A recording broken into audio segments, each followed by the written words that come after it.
다큐멘터리 소리 100년 생활 100년.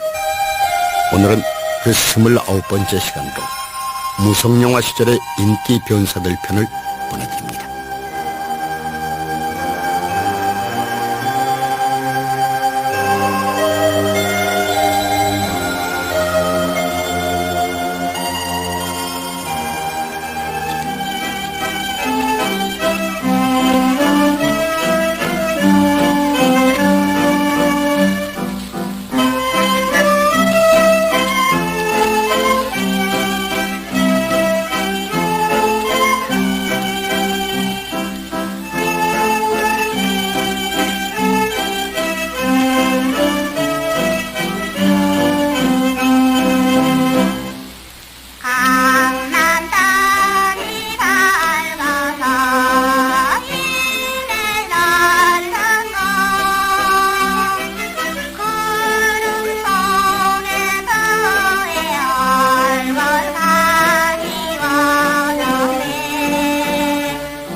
만약 이 프로 이 시간의 제목 무성영화 시절의 인기 변사들이란 제목을 귀담아 들으신 분이 계신다면 지금 방송되는 노래 이정숙의 낙화유수를 들으면서 이상하다는 생각이 드시겠죠. 인기 변사들 시간에 웬 유행가냐 하고요. 네, 까닭이 있습니다. 1929년 4월에 나온 이 낙화유수란 노래의 작곡자가 김서정으로 표기되어 있는데 새벽 서자에 물가정자를 썼던 김서정이 바로 당시 인기 변사 김영환이었기 때문입니다. 한국 대중가요사를 집필한 극작가 박노홍의 해당 부분 서술을 인용해 보겠습니다. 김서정은 작시와 작곡을 다한 작곡가이다. 누구보다 앞서가는 그의 재질은 싸늘한 만국의 슬픔과 자유연애의 훈풍을 젊은이들에게 불러일으켰다고 볼 수 있겠다. 그는 무성영화에 붙여 노래를 많이 만들었다. 그가 김영환이라는 당시의 인기 속에 파묻힌 영화 해설자였다는 것을 아는 사람은 일반에게 그리 많지 않았다. 그가 작시, 작곡한 것들을 챙겨보면 얼마나 많은 곡들을 내보냈고 그 곡이 널리 퍼져 레코드 취입을 해서도 얼마나 유행했는가는 그의 곡이 추운기가 있는 집에는 거의 다 있었다는 사실이다. 새동무, 유랑의 노래, 암로, 낙화유수, 남풍의 노래, 그립든 그대 등 많은 그의 시와 곡은 우리나라 대중가요사에 길이 남을 것이다. 그리고 또 한 가지, 현재 우리들은 레코드나 디스크 하면 동영상으로 각종 음악판으로 알게 돼 있지만 1930년대 전후기에는 그렇지가 않았다는 사실입니다. 다시 말씀드리면 레코드 산업의 초기였던 그 당시에는 대중가요보다도 오히려 영화 설명이 젊은이의 가슴을 더욱 울렸기에 무성영화 설명판 레코드가 많이 제작되고 있었던 것입니다.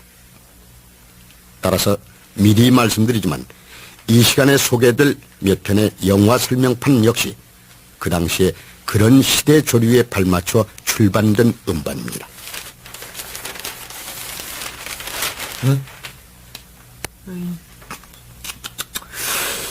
이런 이를 어쩌나 기어가 그녀가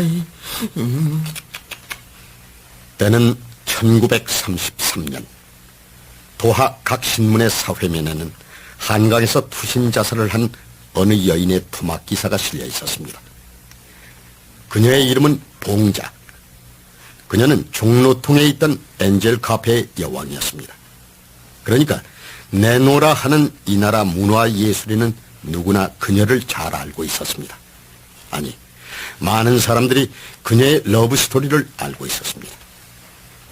그녀는 활락가의 여인으로서 어느 대학병원의 전문 의학사 노병훈을 사랑하고 있었는데 상대 노병훈은 총각이 아니라 유부남이었습니다. 이거야.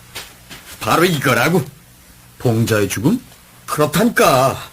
지금 장안의 화제는 온통 이 여자의 자살 사건뿐이거든.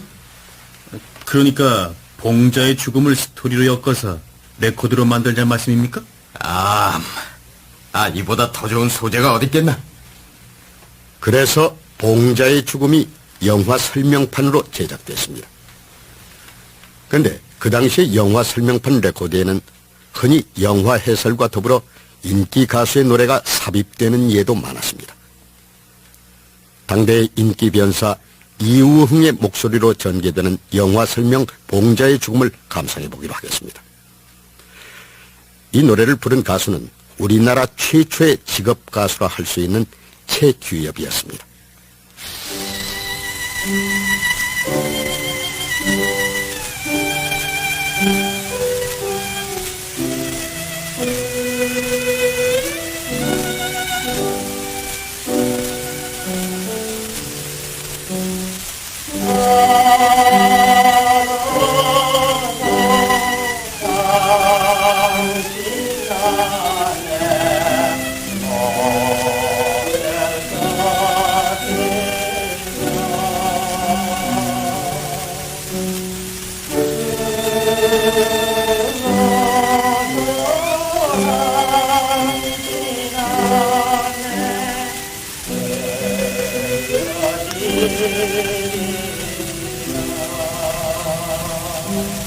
때는 추구월 빵가리요 고된 한강 인도요 위였다.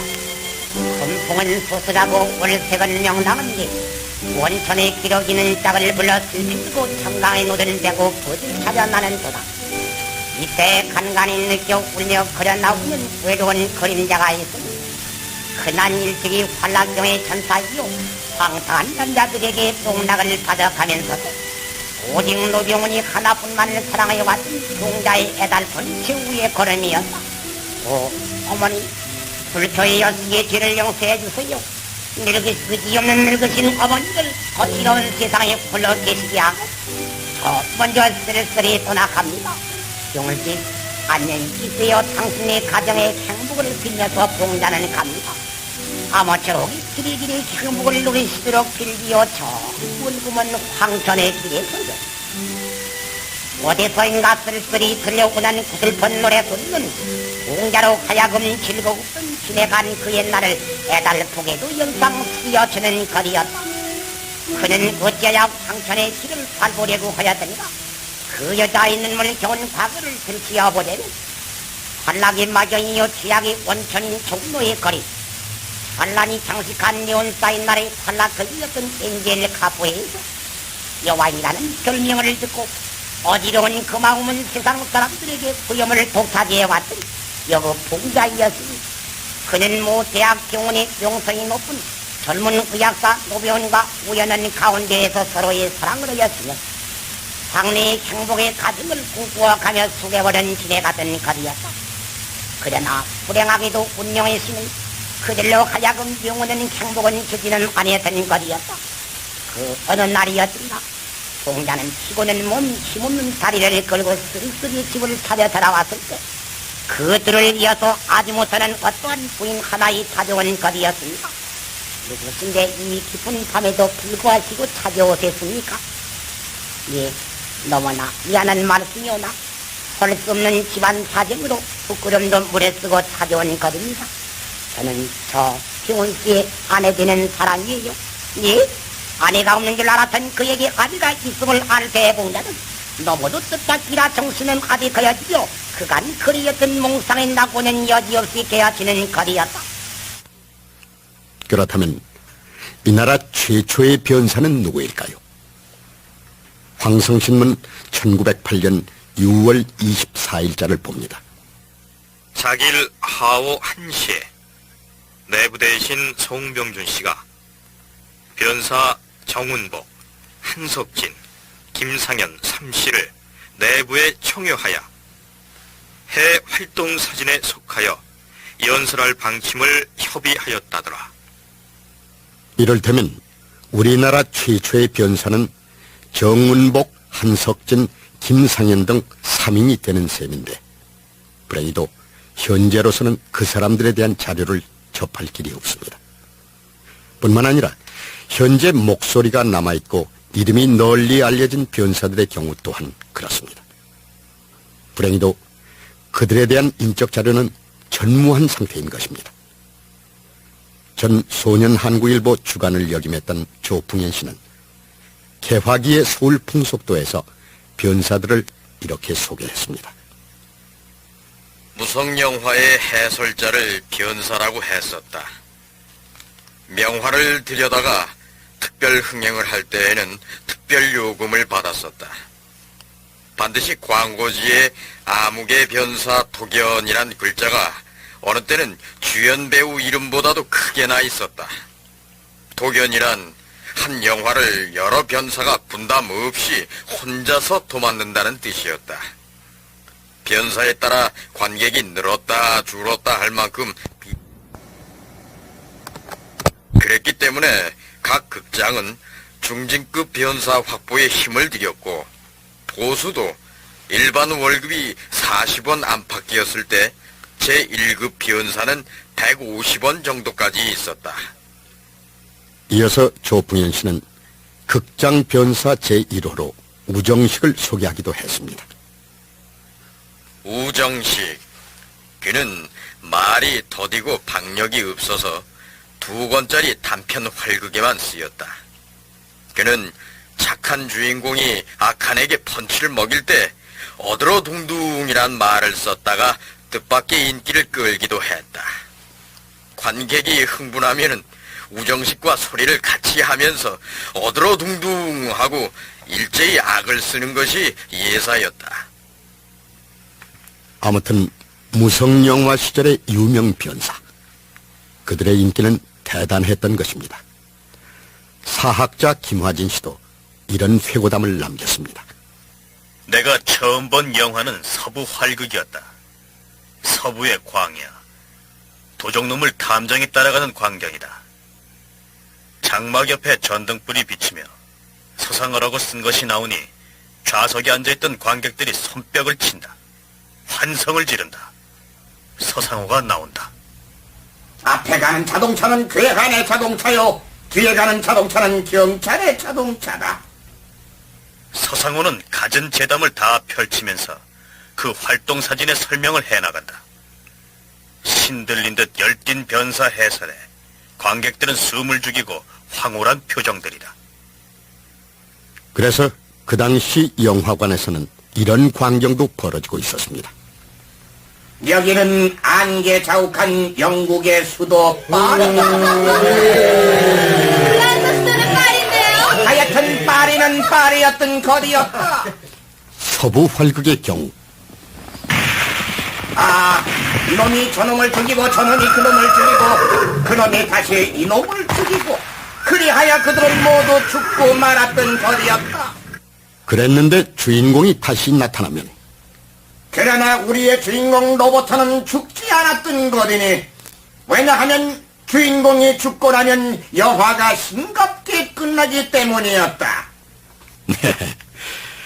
하찮은 실수담을 왜 재연해보느냐 하면은 그 당시 외국 영화의 경우 변사들은 원작 시나리오를 외워서 영화 설명을 하는 것이 아니었습니다. 그야말로 임기응변에 능한 말재주꾼들이 변사였습니다. 무성영화 시절의 변사들은 하나같이 영화관에 전속된 스타였습니다. 단성사의 경우에는 김덕경이 주임 변사였고 그 밖에 김영환, 김학근, 최병용, 이병조가 소속되어 있었습니다. 조선극장은 김근성, 박응만, 성동호, 함덕수, 윤화, 이승우, 박창원, 김파경 등이 소속되어 있었습니다. 운미관에는 서상호, 서상필, 이병호, 유인성, 이우흥이 소속되어 있었습니다. 그 밖에 현선봉, 안광익, 최예덕, 조월해 등은 주로 지방에서 활약하던 변사들이었습니다. 뿐만 아니라 변사들은 각기 장기를 지니기도 했습니다. 예를 들면 성동호는 관객들을 특히 잘 울렸고 김영환은 극적인 변환 장면 적응에 능했으며 서상필은 외국 영화 해설에 능했습니다. 그래서 당시 변사들은 또 자신의 단골 레파토리가 정해지기도 했습니다. 즉 성동호 하면 아리랑, 검사와 여선생이었고 김영환 하면 장한몽, 세동무였고 서상필 하면 벤허였던 것입니다.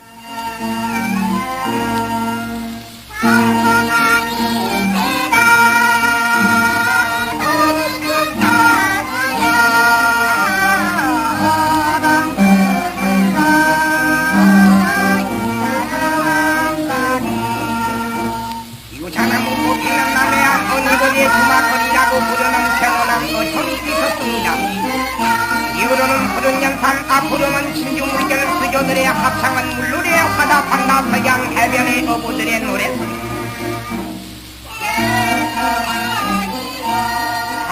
지금 여러분께서는 그 유명한 변사 김영환의 목소리로 해설된 영화극 세동물을 듣고 계십니다. 우연히도 여기에서 정운이라고 하는 노인의 생명을 구하여 준 사람은 문어이었다. 노인에게는 문안 동료의 영웅이라고 부르는 반자식이 있었으니 꽃피는 아참이나 달밝은 밤이나 창가 위의 물새들이 그 여자의 동무였다. 아버님의 생명을 구해주시는 것은 아무쪼록 가지 말고 우리 집에 영구히 살아주세요. 고맙습니다, 영웅. 이나 보시는 바와 같이 저는 이다지도 어리석한 병신입니다. 당신의 동무가 되기에는 이 시간 처음에 변사 김영환은 대중가요 작사가요 작곡가임을 밝혀드렸습니다만 다시 김영환이 영화 감독이었다는 사실도 밝혀드립니다. 그렇습니다.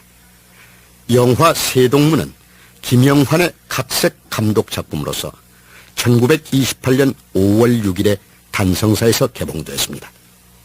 촬영의 이명우, 출연 배우의 김현실, 이원용, 이재선, 복혜석 등.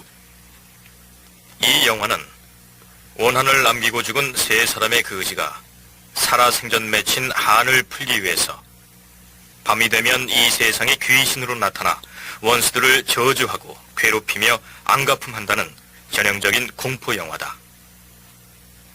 카프계열 영화 작가에 의해서 만들어진 이 영화는 비록 환상적인 혼령을 등장시키고 있지만 사실 궁극적인 의도는 유산층에 대한 항거의식을 상징하고 있으며 따라서 투쟁의식을 조장시키는 데 치중하고 있다. 영화감독 유현목 씨가 집필한 한국 영화 발달사 속에 서술된 영화 세동무의 해설 내용이었습니다. 그런데 원래 이 작품의 제목은 삼거린, 즉 세 사람의 거지였으나 일제 검열 당국의 강요로 제목이 세동무로 바뀌면서 중요한 필름의 여러 부분도 많이 삭제됐던 것입니다. 아이, 김 선생님, 그만 좀 화해 좀 푸세요.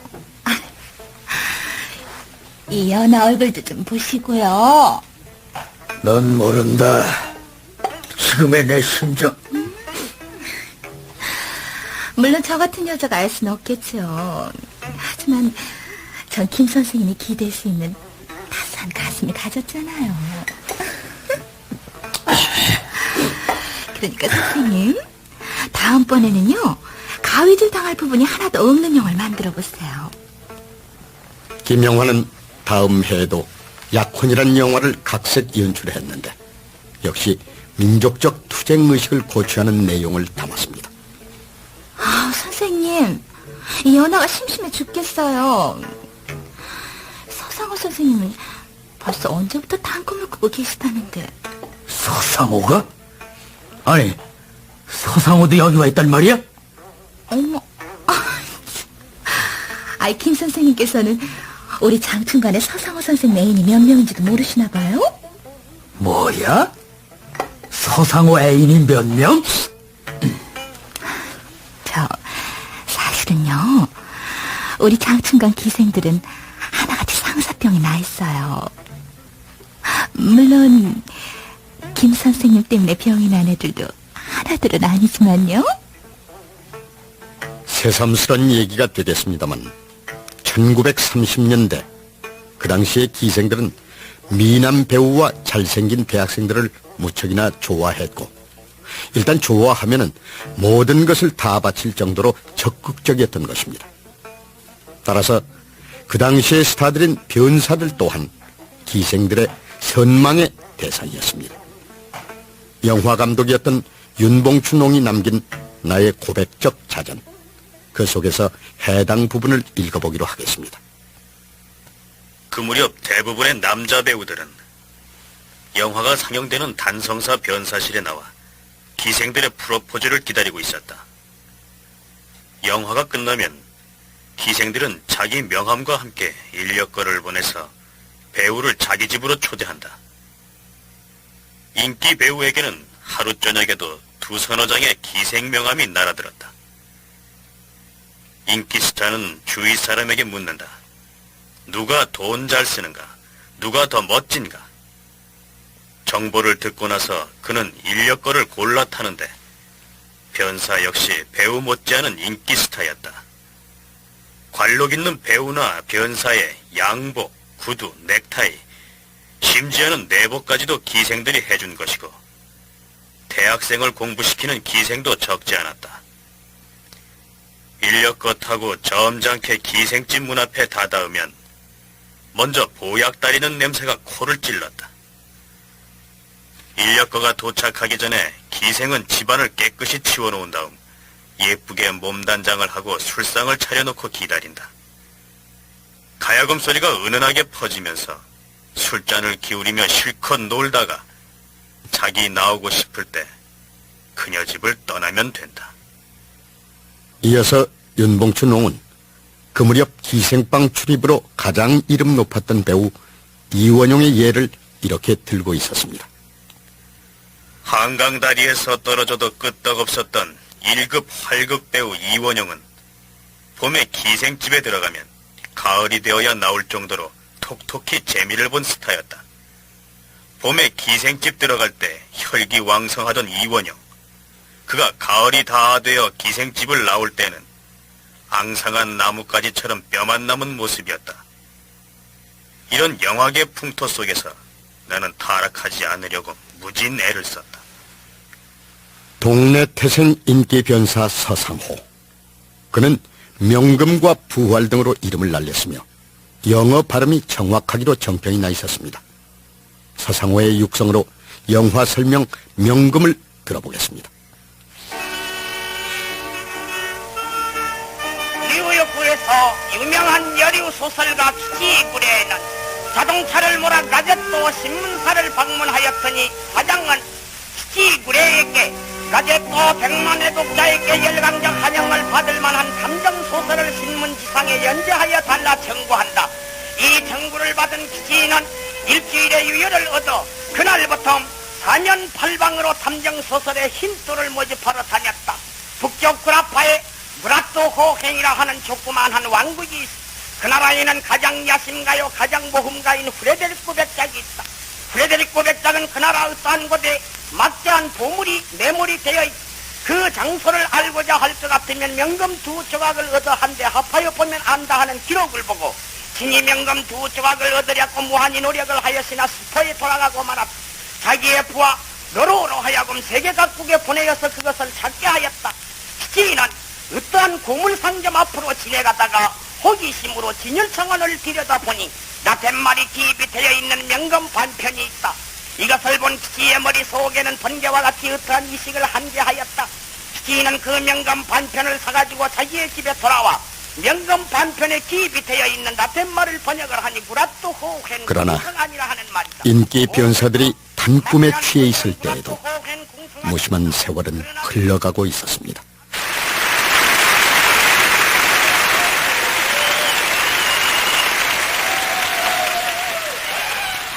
정확히 1935년 10월 4일 서울 단성사에서는 한 편의 국산 영화 춘향전이 개봉되고 있었는데 그 영화야말로 우리나라 최초의 토키 영화로서 우리나라 전체 변사들의 입을 막아버렸던 것입니다. 문예봉, 한일송, 김현실, 노재신 등이 공연했던 그 춘향전의 감독은 이명우.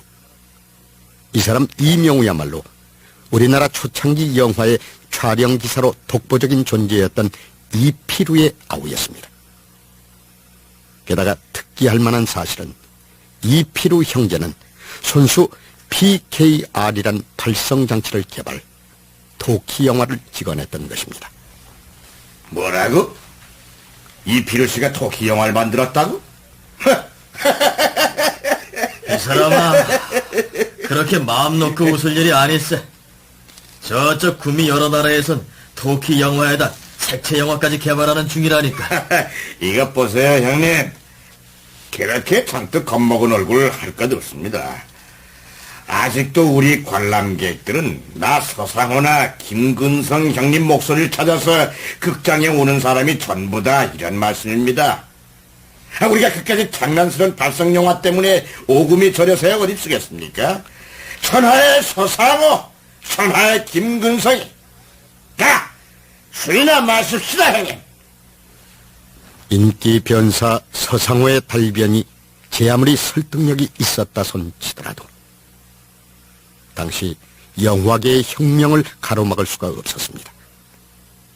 결국은 토키 영화가 수입 공개되고 국내에서도 토키 영화가 속속 제작되기 시작하면서 대다수의 변사들은 시골 영화관으로 낙향하거나 다른 일터를 찾아다녀야만 했습니다.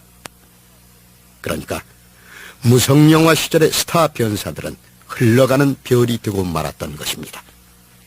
아련한 전설만을 남긴 채. 물론 그 중에 몇 사람은 저 한국의 영화가인 충무로에 오래도록 남아있기도 했지만. 사장님. 이게 대단히 죄송합니다만, 그 사장님의 조남은 어디서 많이 들은 것 같긴 한데, 이 도대체 기억이 나질 않습니다. 자네가 내 이름을 기억한다고? 그렇습니다. 분명히 사장님 조남은 영화 제작자로서 스크린에 비치는 이름 석자 성동호 외에 어디서 많이 들은 듯한데. 그럼 아마 자네 부친한테서 들었겠구만. 예, 사장님. 이제 기억이 났습니다. 사장님께서는 한때 유명하셨던 변사였다죠? 예, 무성영화 검사와 여선생 변사로 이름을 날렸다고요. 아버님께서는 그 영화를 보시면서 몇 번이나 우셨는데 지금도 사장님의 목소리를 기억하신다고 말씀하시곤 합니다. 변사 성동호는 해방 후 대종영화사를 운영하다가 지난 85년 5월 13일에 고인이 됐습니다.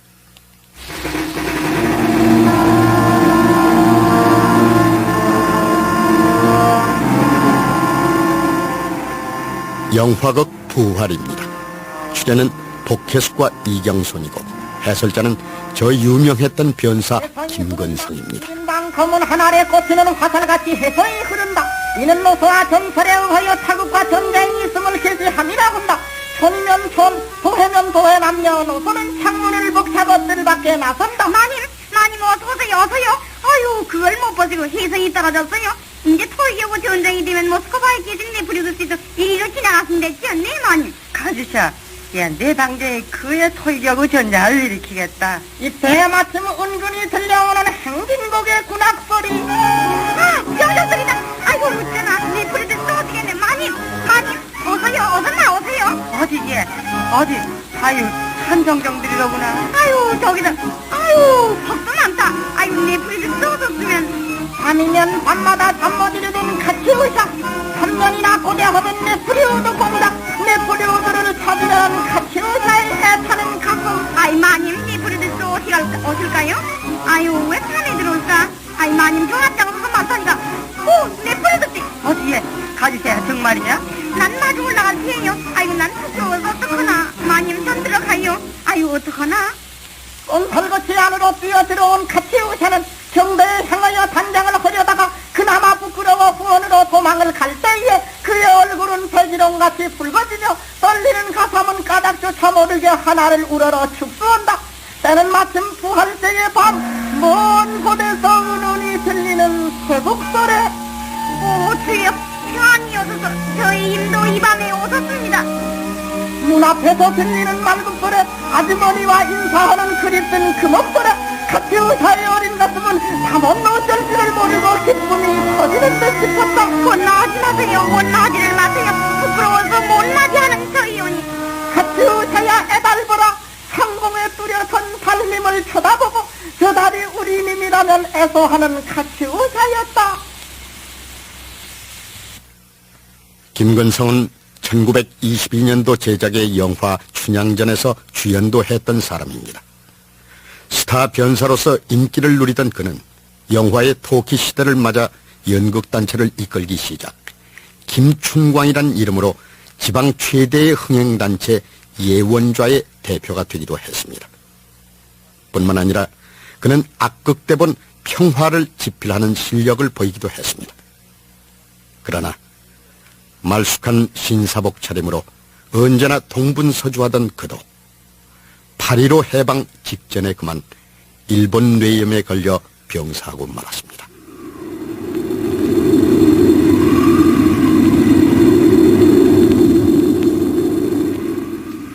한편 서상호는 초라한 옷으로 뼈만 남은 몸을 감싼 채 자신을 알아주는 사람 하나 없는 거리를 방황하고 있었습니다. 뉴욕에서 유명한 여류 소설가 기태굴에는 자동차를 몰아 가제또 신문사를 방문하였더니 사장은 기태굴에게 가제또 100만 애독자에게 열광적 환영을 받을 만한 탐정 소설을 신문지상에 연재하여 달라 청구한다. 이 청구를 받은 기태는 일주일의 유예를 얻어 그날부터 사면탈방으로 탐정소설의 힌트를 모집하러 다녔다. 북쪽 구라파에 그라또 호헨이라 하는 조그마한 왕국이 있어. 그 나라에서 가장 야심가요, 가장 모험가인 프레데리코 백작이 있다. 어떻습니까? 그 유명했던 영화 명금을 기억 못하시겠습니까? 내가 바로 인류 변사 서상호입니다. 여기는 파고다 공원. 이미 알코올 중독자로서 폐인이 다 된 서상호는 이곳에서 구걸을 하고 있었습니다. 듣자 하니까 비슷하기는 비슷한 것 같은데 말이야. 원 사람하고는 설마니 장안이 다 알아주던 서상우가 이 지경이 됐을라고. 바로 접니다. 제가 바로 서상호라니까요. 예, 천하의 이 서상호도 차디찬 운명의 화살만은 피할 도리가 없다란 말씀입니다. 한 번만 도와주십시오. 적선 좀 하십시오. 다른 한편 이우흥은 오랫동안 모 극장의 지배인으로 자리를 굳혔습니다. 서상우가 이젠 파고다 공원에 나타나서 구걸 행각을 벌인다고? 기가 막히네. 틀림없다니까. 그저께는 소문을 확인하려고 내가 일부러 가봤는걸. 그래, 자네를 보더니 얼른 외면하더구만. 그리고 사라지던가? 그냥 그대로 서 있길래 지갑에 있는 돈을 털어주니까 도망치듯 어디로 사라지더군. 에휴, 어쩔 수 없는 일일세. 이런 말 입 밖에 내긴 못하지만은 나 성동호도 많은 애를 써봤다네. 그 얘긴 익히 들었지. 자업자득이라든가. 화문은 11원인데 그걸 모르고선. 이제 고인이 될 때까지 원로 영화인으로서 존경을 받았던 성동호. 젊은 날에 그의 목소리를 들어보겠습니다. 작품은 너무나도 유명했던 아리랑.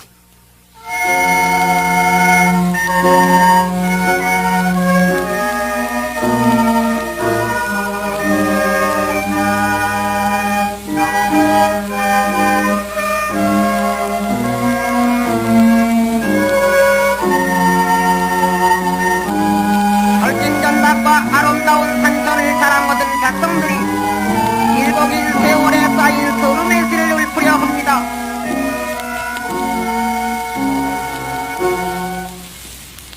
평화에 깊이 잠들었던 고요한 졸락, 넓은 뜰 가운데는 별안간 개와 고양이의 싸움이 시작되었다.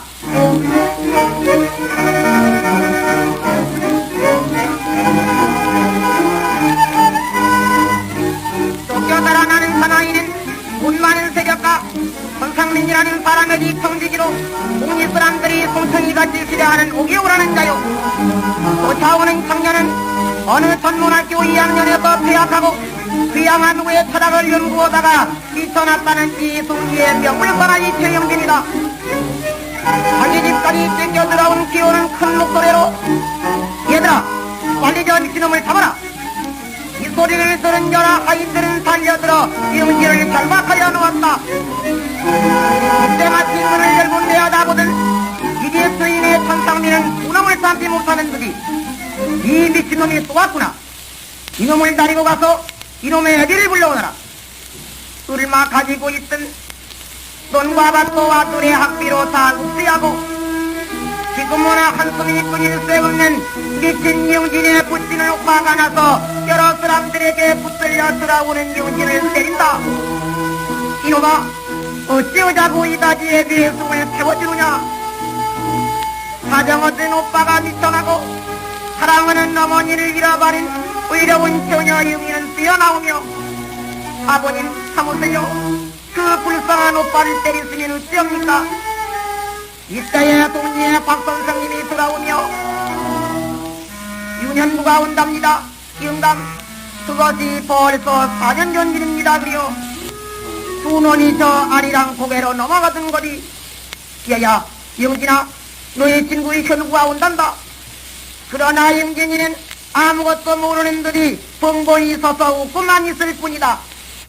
이상으로 우리는 1930년대를 전후한 이 나라의 무성영화 시절에 최고 인기 가도를 달리던 인류 변사들의 육성을 거의 한 번씩 들어본 셈이 됐습니다. 아울러 이 시간에 소개한 사람들, 그 이후의 변사들은 조선 총독부가 실시했던 변사 자격 시험에 합격을 하고 엄격한 심사를 받은 후라야 영화 해설을 할 수가 있었다는 사실도 밝혀드립니다. 왜냐하면 변사라는 직업은 다수 대중을 선동할 수도 있는 위치에 섰기 때문에 일제는 일단 사상적 통제를 가하려 들었기 때문입니다.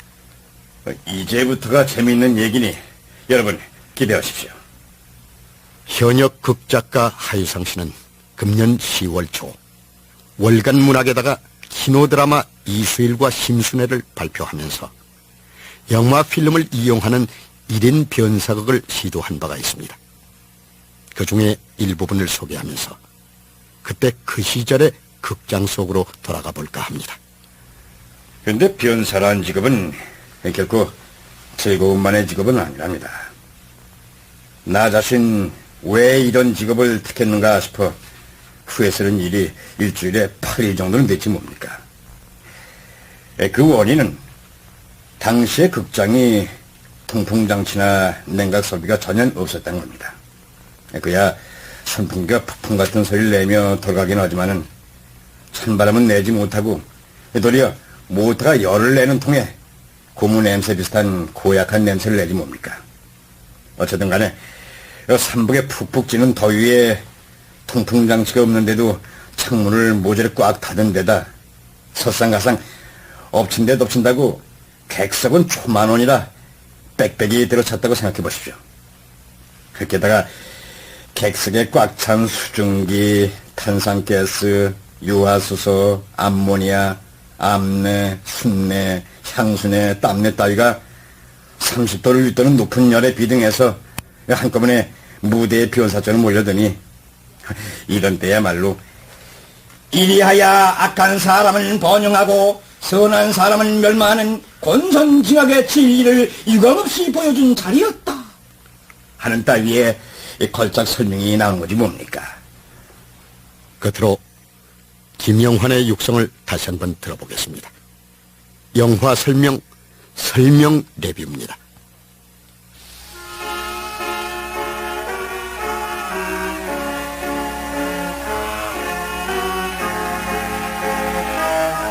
오 승정각하, 자비하신 승정각하, 당신은 이 무서운 놈의 죄를 용서해 주셨습니까?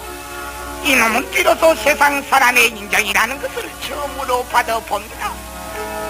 빵 한 조각으로 말미암아 사람의 청춘까지 뺏어가는 이 세상에 어찌 카카와 같은 인정받는 분이 계셨습니까?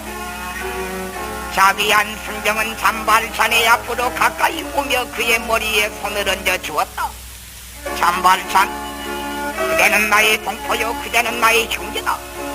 다음에 올 때에는 단장을 넘어 들어올 필요는 없어.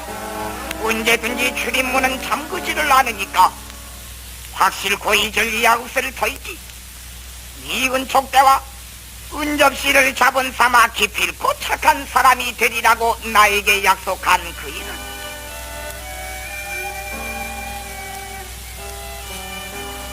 어머니가 될 날이 가까워 오는 데이지는 생애 중에 기쁘고도 즐거운 일이건만 애인이 바른 신세 눈물에 쌓여서 가진 고상을 달겼고 난 뒤에 이었고 그는 아비 없는 아들 자식을 상산하게 되었다. 오 데이지, 참혹한 선고가 내게 떨어졌다. 애비 없는 자식을 낳은 타락녀라고 주인 하나님이 너를 내보내라고 하시니 이를 어째야 좋으냐. 나가지요. 네, 나가겠습니다요. 너무나 무정한 선고가 가련한 모자의 몸 위에 소리같이 흘른 날이었다. 서른 눈물을 흘리며 한강을 단속하여 인연 깃든 부류 리바를 떠나가는 것이었다. 노러오는 티그레의 명금 파편을 훔쳐가지고 갑판 위에서 그대로 몸을 날렸다.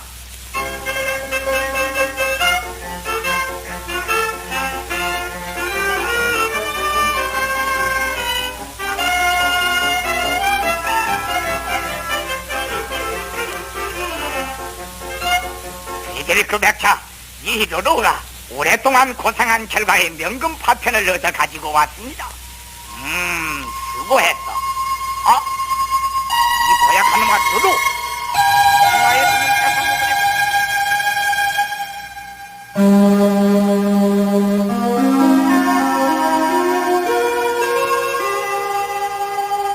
다큐멘터리 소리 100년 생활 100년 무성영화 시절의 인기 변사.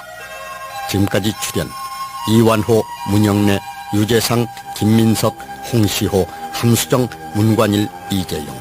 해설 조명남, 음악 박복규, 효과 차재환, 이경신, 기술 정동화, 구성 김영무, 연출 임영웅이었습니다.